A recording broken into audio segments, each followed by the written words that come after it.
Shalom, shalom, shalom à mes frères et sœurs à travers le monde. Soyez bénis. Vous écoutez la voix de votre frère le serviteur, l'apôtre Jean-Paul.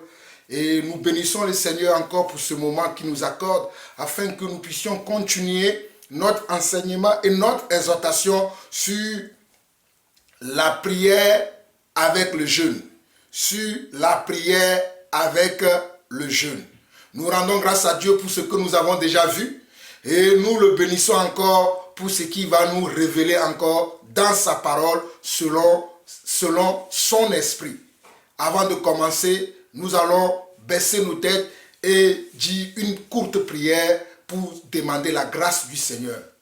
Éternel notre Dieu, nous te bénissons, nous te glorifions.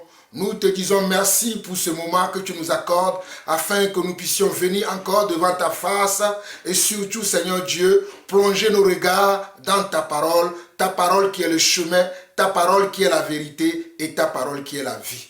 Nous prions, Seigneur Dieu, que nos cœurs soient ouverts, que notre entendement soit ouvert afin de comprendre, Seigneur Dieu, ce que tu vas nous révéler encore aujourd'hui. Reçois la gloire, l'honneur, la puissance pour des siècles au nom de Jésus-Christ. Amen. Alors mes chers frères et sœurs, nous allons continuer, comme je l'ai annoncé, notre partage sur la prière avec le jeûne. Donc aujourd'hui, nous allons lire un passage dans le livre de Daniel. Nous allons lire un passage dans le livre de Daniel et nous allons lire Daniel chapitre 9. Daniel chapitre 9 et nous allons lire du verset 3 au verset 6. Daniel chapitre 9, verset 3 au verset 6 qui dit ceci. Je tournai ma face vers le Seigneur Dieu afin de recourir à la prière et aux supplications en jeûnant et en prenant le sac et les cendres. Regardez ce que Daniel dit. Daniel dit, j'ai tourné ma face vers le Seigneur Dieu afin de recourir à la prière et aux supplications en jeûnant et en prenant le sac et les cendres. Je priai l'Éternel mon Dieu et je lui fis cette confession. Regardez le verset 4. Daniel dit, je priai le Seigneur mon Dieu et je fis cette confession. Je priai le Seigneur mon Dieu et je fis cette confession. Seigneur Dieu, grand et redoutable, toi qui gardes ton alliance et qui fais miséricorde à ceux qui t'aiment et qui observent tes commandements. Nous avons péché, nous avons commis l'iniquité, nous avons été méchants et rebelles, nous nous sommes détournés de tes commandements et de tes ordonnances. Nous n'avons pas écouté tes serviteurs, les prophètes, qui ont parlé en ton nom à nos rois, à nos chefs, à nos pères et à tout le peuple du pays. Verset 7. À toi, Seigneur, est la justice et à nous la confusion de face en ce jour, aux hommes de Juda, aux habitants de Jérusalem et à tout Israël, à ceux qui sont près et à ceux qui sont loin, dans tous les pays où tu les as chassés à cause des infidélités dont ils se sont rendus coupables envers toi.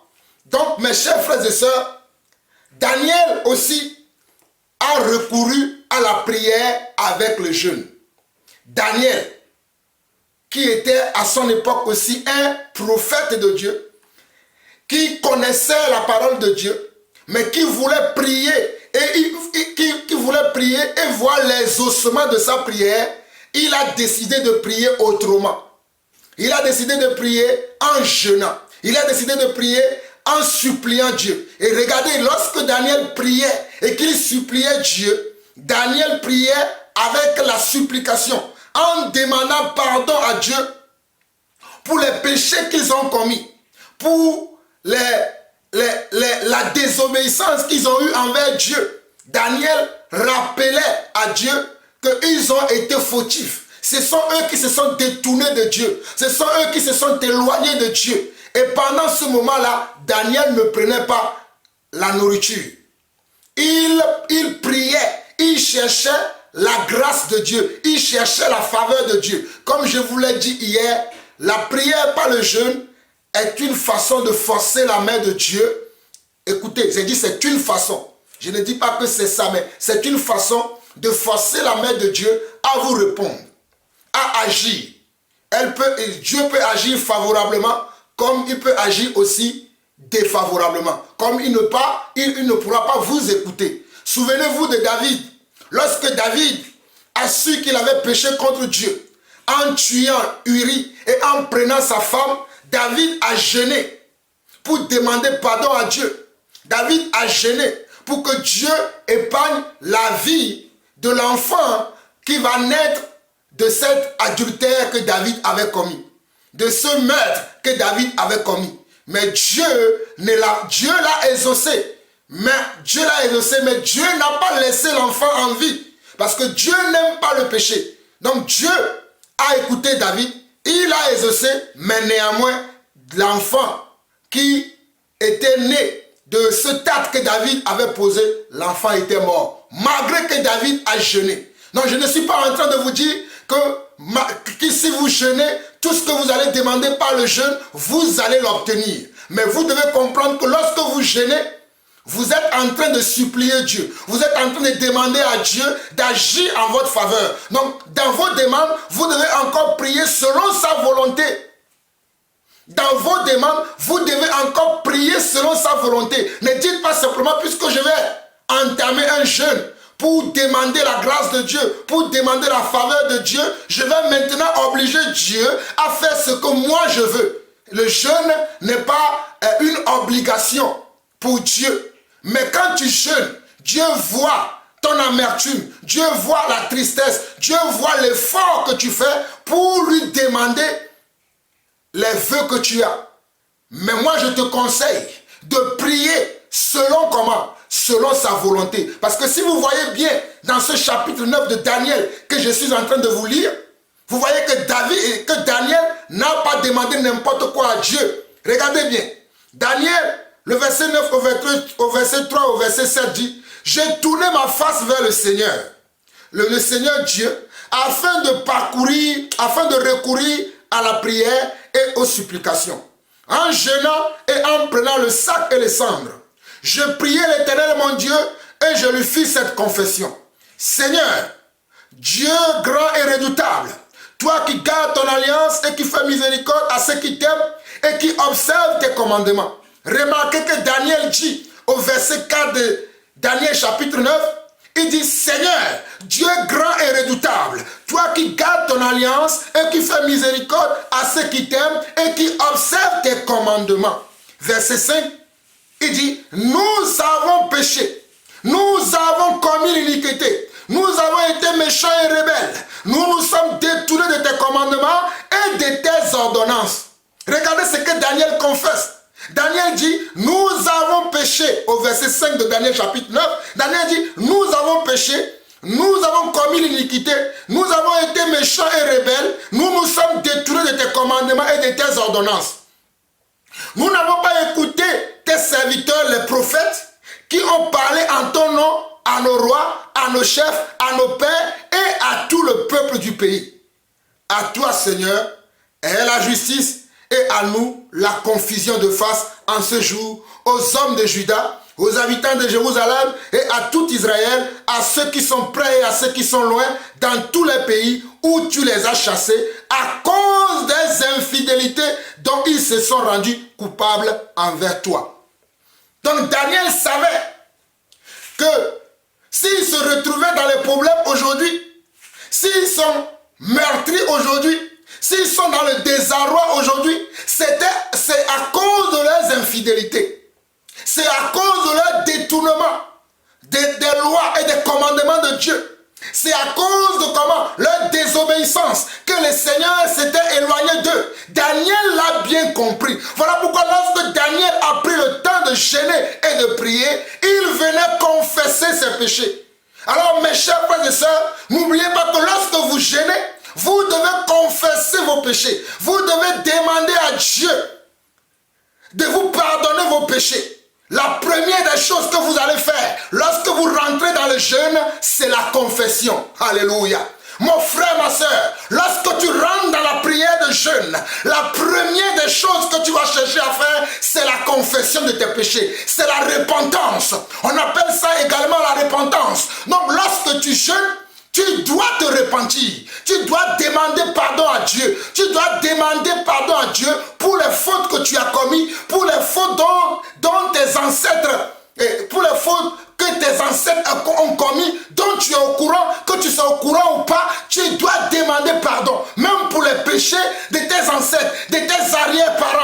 tu dois demander pardon. C'est la première des choses que tu dois faire avant de parler de tes souhaits, de tes vœux, de ce que tu souhaites, de ce que tu veux voir Dieu faire dans ta vie. La première des choses, tu dois te repentir. Tu dois confesser les péchés. Tu dois dire à Dieu que vous savez qu'il est juste, qu'il est droit, qu'il n'aime pas l'injustice, que c'est nous qui ne l'écoutons pas et qui ne le suivons pas. Et pendant ce moment que tu jeûnes, voici l'attitude que tu dois avoir. Et nous allons finir par là dans Ésaïe 58 aujourd'hui. Pendant que tu jeûnes, voici l'attitude dans laquelle on doit te trouver. Lorsque tu jeûnes, voici l'attitude dans laquelle on doit te trouver. Dans Ésaïe 58, le Seigneur dit: crie après un gosier et ne te retiens pas. Élève ta voix comme une trompette et annonce à mon peuple ses iniquités. À la maison de Jacob ses péchés, tous les jours ils me cherchent, ils veulent connaître mes voies comme une nation qui aurait pratiqué la justice et n'aurait pas abandonné la loi de son Dieu. Ils me demandent des arrêts de justice, ils désirent l'approche de Dieu. Voici ce que les enfants de Dieu demandaient. Voici ce qu'ils cherchaient. Mais par contre, lorsqu'on jeûne, il faut qu'on ait un comportement qui prouve qu'on cherche la face de Dieu. Il faut qu'on ait une attitude qui doit toucher le cœur de Dieu, qui doit toucher Dieu, pour que Dieu puisse agir en notre faveur, pour que Dieu puisse nous exaucer. Et ici, nous allons descendre maintenant au verset 4 jusqu'au verset 9. Je vais m'arrêter et je vous conseillerais, vous qui êtes à la maison, de continuer la lecture de ce chapitre d'Ésaïe 58. Donc, nous étions au verset 3 quand je me suis arrêté. Que nous sert de gêner si tu ne le vois pas? Regardez, que nous sert de gêner si tu ne le vois pas? De mortifier notre âme si tu n'y as point égard. Voici le jour. Regardez, hein, Dieu est en train de parler au peuple d'Israël à cette époque parce qu'ils ont commencé à supplier Dieu. Ils ont commencé à demander la faveur, la grâce de Dieu en jeûnant et en priant. Je répète encore, le peuple d'Israël, les enfants de Dieu ont commencé à prier Dieu et ils jeûnaient et ils priaient Dieu. Mais Dieu ne les exauçait pas. Malgré qu'ils priaient et qu'ils jeûnaient, Dieu ne les exauçait pas. Dieu ne les avait pas exaucés. Et Dieu leur a envoyé le prophète Ésaïe pour leur expliquer, pour leur révéler pourquoi Dieu ne les avait pas exaucés. Dieu a envoyé le prophète Ésaïe pour leur déclarer la cause de leur non-exaucement. Et c'est ce que je suis en train de vous révéler. Regardez bien, lorsque le prophète Ésaïe est arrivé, on va lire du verset 1 au verset 10 rapidement. Il dit: crie à plein gosier, ne te retiens pas. Élève ta voix comme une trompette et annonce à mon peuple ses iniquités. Et annonce à mon peuple, quel peuple? Le peuple de Dieu, ses iniquités. Et il continue: à la maison de Jacob ses péchés. Tous les jours il me cherche. Il veut connaître mes voies comme une nation qui aurait pratiqué la justice et n'aurait pas abandonné la loi de son Dieu. Il me demande des arrêts de justice, il désire l'approche de Dieu. Que nous sert de gêner si tu ne le vois pas? Regardez, Dieu dit par la bouche d'Ésaïe que mon peuple me cherche. Ils veulent connaître mes lois, mes choix, mes décisions. Mais ils sont égarés, ils sont éloignés de moi. Verset 3 dit: que nous sert de gêner si tu ne le vois pas, de mortifier notre âme si tu n'y as point égard. Voici, maintenant le Seigneur répond et dit: voici le jour de votre jeûne, vous vous livrez à vos penchants. C'est là où je vous dis l'attitude que vous devez avoir lorsque vous jeûnez. Voici, vous jeûnez pour disputer et pour quereller. Regardez, regardez bien, nous sommes simplement à la deuxième partie du verset 3 au verset 4. Le Seigneur dit: voici le jour de votre jeûne, vous vous livrez à vos penchants et vous traitez durement vos mercenaires. Voici, vous jeûnez pour disputer et pour quereller, pour frapper méchamment du poing. Vous ne jeûnez pas comme le veut ce jour. Vous ne jeûnez pas comme le veut ce jour. Pour que votre voix soit entendue en haut. Est-ce là le jeûne auquel je prends plaisir? Dieu leur répond. Est-ce là le jeûne auquel je prends plaisir? Et il continue. Un jour où l'homme humilie son âme, courber la tête comme un jonc et se coucher sur le sac et la cendre, est-ce là ce que tu appelleras un jeûne, un jour agréable à l'Éternel? Voici le jeûne auquel je prends plaisir. Nous sommes au verset 6. Voici le jeûne auquel je prends plaisir. Détache les chaînes de la méchanceté. Dénoue les liens de la servitude. Renvoie libre les opprimés et que l'on rompe toute espèce de joug. Partage ton pain avec celui qui a faim et fais entrer dans ta maison les malheureux sans asile. Si tu vois un homme nu, couvre-le et ne te détourne pas de ton semblable.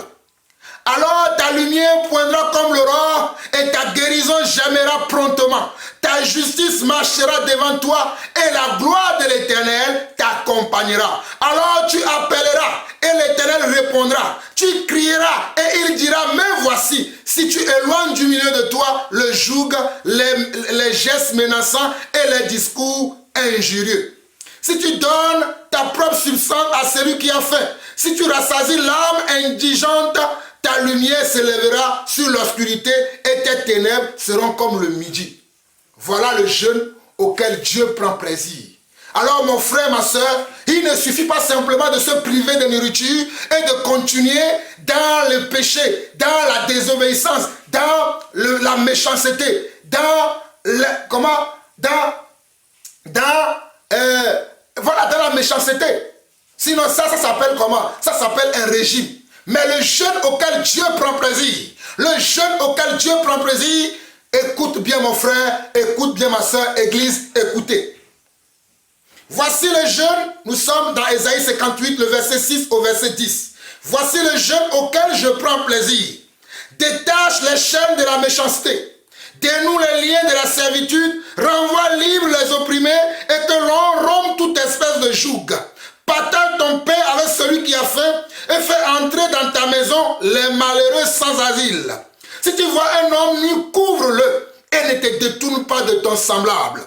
Alors, ta lumière poindra comme l'aurore et ta guérison germera promptement. Ta justice marchera devant toi et la gloire de l'Éternel t'accompagnera. Alors tu appelleras et l'Éternel répondra. Tu crieras et il dira, me voici. Si tu éloignes du milieu de toi le joug, les gestes menaçants et les discours injurieux. Si tu donnes ta propre substance à celui qui a faim, si tu rassasies l'âme indigente, ta lumière s'élèvera sur l'obscurité et les ténèbres seront comme le midi. Mes chers frères et sœurs, à travers le monde, voici le jeûne auquel Dieu prend plaisir. Beaucoup d'entre nous, nous sommes dans l'indifférence totale. Non seulement nous sommes dans l'indifférence totale envers Dieu, mais nous sommes également dans l'indifférence totale envers nos semblables, envers nos frères, envers nos sœurs. Et nous disons que nous prions pour demander la faveur de Dieu. Et nous prenons des temps de jeûne. Voilà pourquoi depuis des années, tu pries, mon frère, ma soeur, mais tes prières ne sont pas exaucées parce que tu n'as pas la bonne attitude, tu n'as pas le bon comportement, tu n'as pas la bonne manière. Lorsque tu pries, déjà même, ce n'est pas simplement que pendant le moment de jeûne que tu dois avoir ce comportement, cette attitude. C'est-à-dire ta vie au quotidien doit être selon ce que nous avons lu tout à l'heure dans Ésaïe 58, le verset 6 au verset 10. C'est-à-dire ta vie de tous les jours doit être comme ça. Alors tu n'auras même pas besoin de recourir au jeûne. Quand tu prieras, le Seigneur t'écoutera parce que tu es un homme selon son cœur. Parce que tu es un enfant de Dieu selon son cœur. Mais la plupart d'entre nous, nous prions et Dieu ne nous exauce pas et nous parcourons et nous recourons au jeûne par la prière. Et malgré que nous jeûnons et prions, Dieu ne nous écoute pas parce que nous jeûnons de la mauvaise façon. Nous jeûnons de la mauvaise manière. Nous ne changeons pas nos comportements. Nous ne changeons pas notre attitude. Nous restons indifférents aux malheureux qui sont au milieu de nous. Nous restons indifférents à nos frères et sœurs qui sont malheureux et malheureuses. Amen, nous demandons que Dieu nous exauce. Mon frère, avant que Dieu ne t'exauce, prends à cœur la volonté de Dieu. Que Dieu te touche. Que ce que Dieu désire te touche également. Et n'oublie pas également que tu dois confesser tes péchés. Tu dois confesser tes péchés. Tu dois avouer tes fautes. Tu dois reconnaître que c'est toi qui ne marches pas selon la volonté de Dieu. Que c'est toi qui t'es égaré.